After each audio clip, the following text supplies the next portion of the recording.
தங்கச்சிக்கு மாப்பிள்ளை பார்த்துருக்கேன்டா. சூப்பர்ரா. என்ன 70 பவுன் நகை கேட்குறாங்க. அப்போட இடம் ஒன்று இருக்குடா, அதை பற்றி எப்படியாச்சும் முடிச்சிடலான்னு இருக்கேன்டா. 70 பவுன் வரதட்சணையா தெரியா? சப்போஸ் உன் தங்கச்சி ஒரு 2 மாசத்துல சூசைட் பண்ணிட்டா என்னடா பண்ணுவ? என்னடா பேசுற? இங்க ஒரு பொண்ணு பண்ணியிருக்கா மச்சான். 200 பவுன் நகை, 70 லட்ச ரூபாய்க்கு காரு, 2 கோடி ரூபா அவ கல்யாண செலவுன்னு சொல்லி ஊரே திரும்பி பாக்குற மாதிரி அவளுக்கு கல்யாணம் பண்ணாங்க மச்சான். ஆனா 2 மாசம் கூட தாங்க முடியாம இன்னைக்கு சூசைட் பண்ணிருக்காடா. அந்த பொண்ணு எப்படிலாம் தெரியுமா மச்சான் சித்திரவதை பண்ணிருக்காங்க. அந்த பொண்ணை அவங்க ரூம்ல வச்சு போட்டுருவாங்க. யார்கிட்டயும் பேசக்கூடாது, யார் முன்னாடி அந்த வீட்டுல உட்காரக்கூடாது, பேசக்கூடாது, சிரிக்க கூடாது, வெளில போக கூடாதுன்னு ஒரு நாளும் சித்திரவதை பண்ணிருக்காங்கடா. அவங்க தான் அப்படி பண்றாங்கன்னா கட்டினவன் ஒரு நாளும் அடிச்சு உன் நகை எங்க பணம் எங்கன்னு கொடுமை பண்ணிருக்காங்கடா. இதெல்லாம் பார்த்து தான்டா கல்யாணம் பண்ணிருப்பாங்க. பார்த்தாங்க மச்சான்.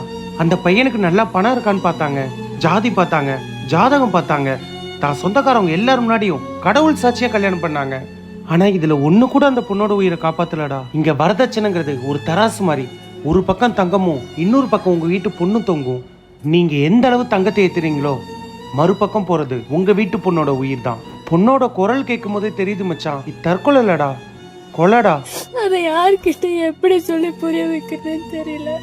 கேக்குற எல்லாருமே சகிச்சு போ, வாழ்க்கை இப்படிதான் இருக்கும், இன்னும் பார்க்க வேண்டியது நிறைய இருக்குன்னு தான் சொல்றாங்களே தவிர நான் எவ்வளவு பாதிக்கப்பட்டிருக்கேன்னு யாருமே புரிஞ்சுக்க மாட்டேங்கிறாங்க.